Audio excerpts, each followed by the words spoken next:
துலாம் லக்னம், அக்ஷய லக்னம் செல்லும்போது சனி பகவான் எங்கெங்க இருக்கலாம், எங்கெங்க இருக்கக்கூடாது மேம்? இந்த துலா லக்னம் அக்ஷய லக்னம் செல்லும்போது சனி பகவான் உண்மையிலேயே இந்த லக்னத்தில் அமர்வது, துலாம் ராசியில் அமர்வது சிறப்பு கிடையாது. இதுக்கு முன்னாடியே சொன்னோம், உச்ச சனியாக இருக்கிறாரு, அந்த வீட்லேயே இருக்கக்கூடாதான்னு ஒரு கேள்வி கேட்டிங்கன்னா கூட, இந்த ராசியில் சனி பகவான் அமர்வது துலா லக்னக்காரர்களுக்கு பிரச்சனையை கொடுக்கும், நோயை உருவாக்கும். இந்த மைக்ரேன் சம்பந்தப்பட்ட பிரச்சனைங்கிறது இவர்களுக்கு அதிகமாகவே இருக்கும். அதே மாதிரி இவங்க வீட்டில் இருந்தால் கூட இவங்களை தேடி வந்து கடன் கொடுக்கக்கூடியதும் நோய் கொடுக்கக்கூடியதும் ஒரு தன்மை இருக்கும். ஏன்னாங்க துலாம் ராசிக்கு சனி பகவான் நல்ல ஆதிபத்தியம் தானே, 4, 5 ஆதிபத்தியம் தானே, இந்த சண்டை போடக்கூடிய தன்மைன்னு சொல்லுவோம், அங்காளி பங்காளின்னு சொல்லுவாங்க.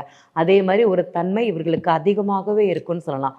உண்மையிலேயே யாருக்கெல்லாம் துலாம் ராசியில் சனி பகவான் அமர்ந்திருக்கிறாருன்னு பாருங்கள், வருமானமே இருக்காது உங்களுக்கு.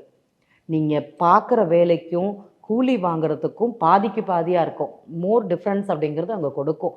தகுந்த கூலிங்கிறது இந்த காலகட்டத்தில் கிடையாதுன்னு சொல்லலாம். அதே மாதிரி என்னுடைய படிப்புங்கிறது இந்த காலகட்டத்தில் முழுமை பெறாது.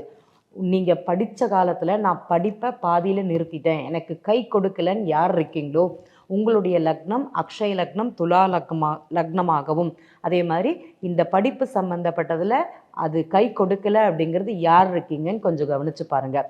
எப்போதுமே இந்த துலா லக்னத்திற்கு சனி பகவான் உச்ச சனி பகவான் நல்லதாக செய்வார் அப்படிங்கிற ஒரு கருத்து இருக்கும். இதெல்லாம் உங்களுக்கு நன்மையா அப்படிங்கிறத யோசிச்சு பாருங்கள்.